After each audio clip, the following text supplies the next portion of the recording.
Hi అండి. గర్జలు ఈజీగా ఎలా చేయాలో ఈరోజు మీకు చూపిస్తానండి.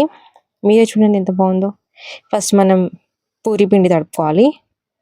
తడుపుకొని తర్వాత మనం చిన్న చిన్న పూరీలాగా చేసుకోవాలి.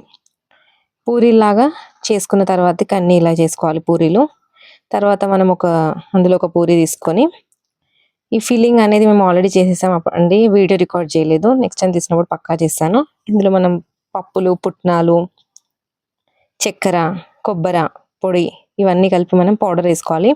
ఆ పౌడర్ ఇలా మనం మిడిల్‌లో ఫిల్ చేసుకొని కార్నర్స్‌కి వాటర్ అనేది పెట్టుకుంటే ఈజీగా మనకి విడిపోదు. తర్వాత మనం ఇలా గర్జలేసే స్పూన్ ఒకటి ఉంటుంది. దాంతోని మనం ఇలా కటింగ్ చేసుకుంటే అది షేప్ అనేది వస్తుంది. ఇలా చూడండి ఇలా కార్నర్స్ అలా కట్ చేసుకొని అన్నీ ఇలా మనం చేసి పెట్టుకోవాలి డీప్ ఫ్రైకి. నెక్స్ట్ మనం ఇలా ఈ ప్రాసెస్ అనేది మా వాళ్ళు కంటిన్యూ చేస్తున్నారు. నెక్స్ట్ మనం స్టవ్ పైన పెద్దది కడాయి పెట్టుకోవాలి. నెక్స్ట్ మనం కడాయిలో ఆయిల్ వేసుకొని ఆయిల్ హీట్ అయిన తర్వాతకి వేసుకున్న గర్జలన్నీ వేసుకోవాలి.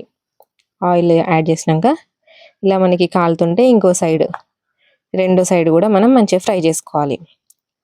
కొంచెం టైం పడుతుందంటే కానీ మీరు హై ఫ్లేమ్లో పెడితే ఇట్లా మనం టేస్ట్ అంత బాగా మీడియం ఫ్లేమ్లో పెట్టుకొని మంచిగా ఫ్రై చేసుకోవాలి. ఏదైనా అండి కొంచెం ఓపిక ఉంటే టేస్ట్ మనకు మంచిగా వస్తుంది. మంచిగా కాలిన తర్వాతకి చూసుకోవాలి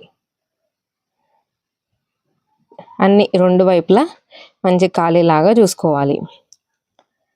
కాలిన తర్వాతకి అప్పుడు మనం తీసి అనేది అప్పుడు పక్కకు పెట్టుకోవాలి. చూసుకోవాలి కలర్ అనేది వస్తుంది కదండి గోల్డెన్ కలర్, అది తీసి పెట్టుకున్న తర్వాతకి మనకి గజ్జలు రెడీ అంతే. ఇంకేంటి లేటు, మీరు కూడా ప్రాసెస్ని ఫాలో అయ్యి చేసేయండి.